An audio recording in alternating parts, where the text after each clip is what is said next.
Okay, here we are testing Danley rig where there was some disagreement on why it's not a great idea to have subs behind your mains and how that's problematic. So right now I have two microphones, one between the monitors, one way out in front of the mains. Now the mains are muted right now, because my goal here is to just show the response of the monitoring system. So you can see there's a relatively smooth response all across the whole base frequency. We have mic 1 there, says 109 down here, 40 hertz, 110, 63, 111 at 82. But you know, it's very, very smooth. It's all within just a few dB. Now, as the tops come up, this could probably be EQ'd a little bit better, but it's still pretty smooth, so that would be pretty intuitive. Now, what I'll do now is turn on the mains. Oh, I would also like to point out this microphone way out in front of the mains, this is entirely the monitors that it's hearing. So you can see how it's not getting some of those high frequencies. This is where the directionality of those tops come in. But you can see it's pretty smooth. So even though it's quiet, because I just have the monitors down at -8 dB, it's also very smooth EQ across the range. So there aren't really any frequencies that stick out or are canceled.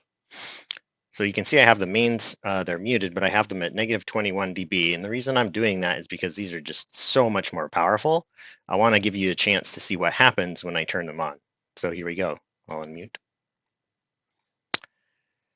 So these are very quiet, -21 compared to -8. So behind the monitors, these mains are really not doing very much. But the reason I'm setting it up this way is so you can see, look at what it's doing way out here. This is 20 feet out.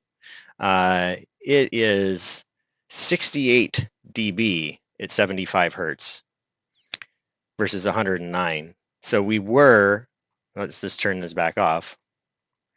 So we were at 98. So we went from 98 down to 68. If I can get right on there. There we go. Literally just by turning on the mains quietly. And the reason for that is the timing difference. At 75 hertz, these waves are not adding up. They're in an opposite phase. And so it creates this dip.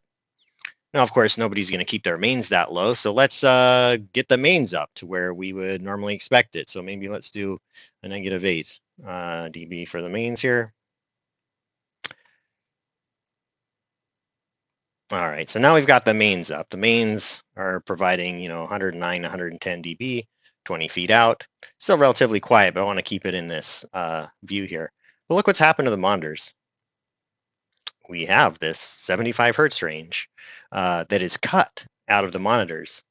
So as the mains starts flashing back here, again, it's not reaching the DJ's ear at the same phase. So these monitor subs back here are actually taking away sound and creating, now you never want to monitor with something like this. This is 97 versus 113. I mean, that is an incredible difference. Anything over 10 dB is just so dramatic that you might as well just consider this completely effed up. Completely effed up. Okay? So you might think, okay, there was a recommendation that we can just delay the monitors 1 millisecond. So let's do that. 1 millisecond, 1 millisecond, 1 millisecond. So this is the tops.